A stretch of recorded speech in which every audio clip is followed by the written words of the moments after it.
एक बार महात्मा बुद्ध एक गांव में अपने शिष्यों सहित घने पेड्डे की छांव के नीचे बैठे। आसपास के गांवों से बहुत से लोग अपनी मानसिक समस्याएं लेकर महात्मा बुद्ध के पास आ रहे थे।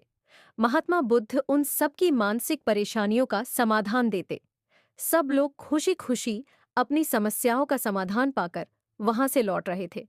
वहीं से कुछ दूर बैठा लोगों को बुद्ध के पास जाते देख एक दुखी भिखारी अपने भाग्य को कोसता हुआ यही सोचने लगा को अभी कुछ देर पहले तो ये लोग दुखी मन से मुंह लटकाए उन महात्मा के पास गए थे, और अब इतना खुश होकर कैसे वापस लौट रहे हैं। आखिर माजरा क्या है? जरा मैं भी जाकर देखूं कि वो महात्मा ऐसा कौन सा खजाना बांट रहा है इन लोगों को। वे इतने प्रसन्न हुए कि उनके चेहरे लाल हो गए। जब वो दुख भिखारी कुछ नजदीक गया तो उसने देखा कि ये महात्मा तो लोगों को प्रवचन देकर लोगों के दुख का निवारण कर रहे हैं। यह देखकर भिखारी के मन में भी तीव्र इच्छा हुई कि क्यों न मैं भी इन महात्मा को अपना दुख बताऊं। मुझे भी अपने दुख का समाधान अवश्य मिलेगा। बस फिर क्या था, समाधान पाने की लालसा लिए भिखारी महात्मा बुद्ध के सामने पहुंचा और हाथ जोड़ दहकर प्रणाम करते हुए बोला, हे महात्मा बुद्ध, मैं भी लोगों की मदद करना चाहता हूँ। मुझे लोगों की मदद करने की बहुत इच्छा है, लेकिन मैं कैसे मदद कर सकता हूँ? मैं बहुत गरीब हूँ। मेरे पास न तो पैसे हैं और न ही कोई ऐसी चीज जिससे मैं किसी की मदद कर सकूं। मैं कोशिश करने पर भी किसी की मदद नहीं कर सकता। मुझे भगवान ने इतना गरीब क्यों बनाया? हे महात्मा, मुझ पर कुछ कृपा करो। इतना बोलते हुए भिखारी रोने लगा। महात्मा बुद्ध बोले, आप बहुत अज्ञानी हैं, क्योंकि आप अभी तक इस भ्रम में जी रहे हो कि तुम्हारे पास कुछ नहीं, जबकि दूसरों को कुछ देने के लिए तुम्हारे पास बहुत कुछ है। तुम बिना धन और वस्तु के भी दूसरों की मदद कर सकते हो। तुम्हारे पास जुबान है, जिससे तुम मीठे शब्द बोलकर किसी के दुखी चेहरे पर मुस्कान ला सकते हो। इन्हीं शब्दों की ताकत से तुम किसी के भी टूटते हौसलों को फिर से मजबूत कर सकते हो। इन शब्दों की शक्ति से आप किसी के भी मन में सकारात्मक विचारधारा के बीज बो सकते हैं और उसे गलत रास्ते पर जाने से रोक सकते हैं। तुम्हारे दो हाथों से किसी भी कमजोर या लाचार व्यक्ति की सहायता कर सकते हो। आपके दो आंखें किसी अंधे को रास्ता दिखा सकते हैं। तुम किसी के लिए दुआ कर सकते हो। ये हो सकता है कि उनके बुरे काम फिर से हो जाए। आप किसी के अच्छे स्वास्थ्य की कामना कर सकते हैं, लेकिन अज्ञानतावश तुम अब तक इस बात को समझ नहीं पाए और इस भ्रम में अब तक जीते रहे कि तुम्हारे पास मदद करने के लिए कुछ नहीं। किसी की मदद करने के लिए धन और वस्तु का होना अनिवार्य नहीं है। बिना धन और वस्तु के भी हम कई प्रकार से लोगों की मदद कर सकते हैं। महात्मा बुद्ध के ज्ञान से भरे ये सुंदर शब्द सुनकर भिखारी के चेहरे पर मुस्कान आ गई और वह खुशी से झूमता हुआ वहां से चला गया। एक किसान अपने गांव की परेशानियों से बहुत दुखी था। किसी ने उसे अपने दुखों के निवारण के लिए बुद्ध की शरण में जाने को कहा। जो कुछ दिनों के लिए यहाँ से कुछ दूर एक गांव में आया है, वह निश्चय ही तुम्हारे सब दुखों का निवारण करेगा। ये सुनकर किसान बड़ी इच्छा से बुद्ध की शरण में गया। ये सोचकर कि बुद्ध उसे उसकी समस्याओं, मानसिक पीड़ा, तनाव और दुखों से मुक्ति दिलाएंगे, वह बुद्ध के पास पहुंचा।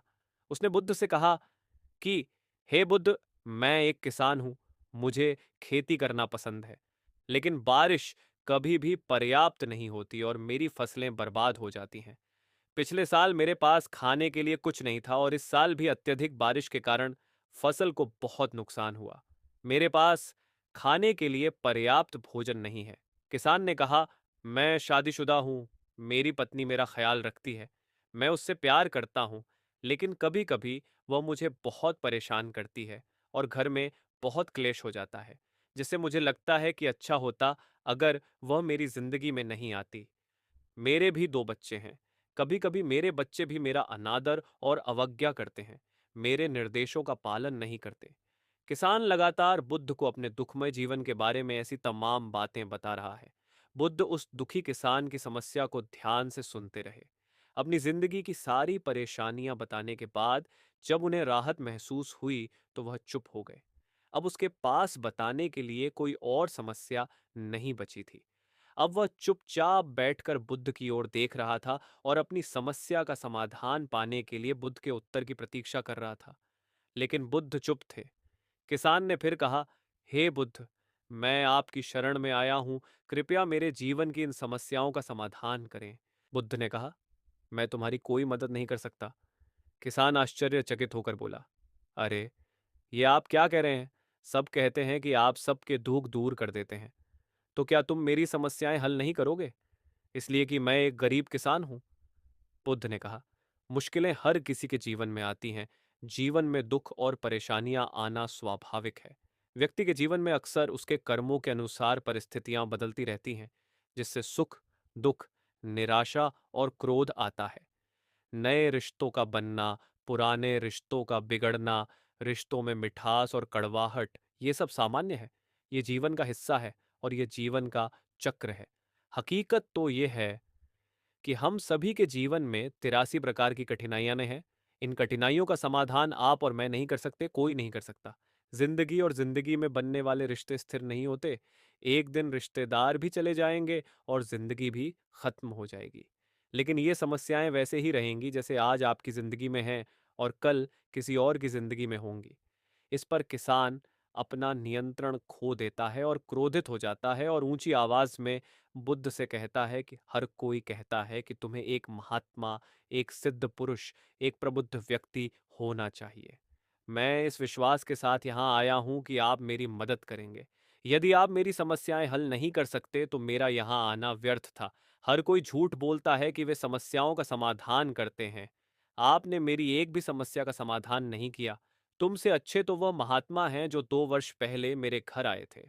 उन्होंने मेरे लिए यज्ञ कराया, दान दक्षिणा दिलवाई और मेरे मन को असीम शांति मिली। कुछ सुख भी बढ़े और कुछ दुख भी कम हुए। लेकिन तुमने मेरी कोई भी समस्या हल नहीं की। तुमने मुझे सीधे तौर पर मना कर दिया। बुद्ध ने कहा, क्या वह सब करने से जीवन के सारे दुख समाप्त हो गए?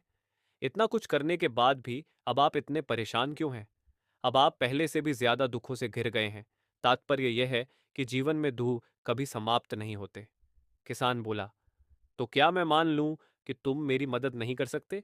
यदि आप ऐसी छोटी छोटी बातों का समाधान नहीं कर सकते तो आपके उपदेशों का क्या लाभ?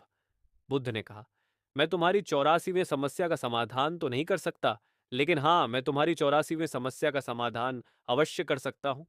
किसान आश्चर्यचकित हो गया और बोला, 84वीं समस्या क्या है बुद्ध? बुद्ध ने कहा, यानी कि तुम अपने जीवन में कोई समस्या नहीं चाहते। आपकी सारी समस्याएं इसी समस्या के कारण उत्पन्न हुई हैं।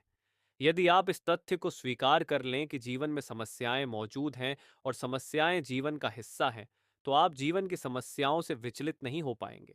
आप जीवन में आने वाली समस्याओं से विचलित हो जाते हैं क्योंकि आपको लगता है कि आप दुनिया के सबसे दुखी व्यक्ति हैं, जबकि सच्चाई यह है कि हर किसी को अपना दुख सबसे ज्यादा महसूस होता है।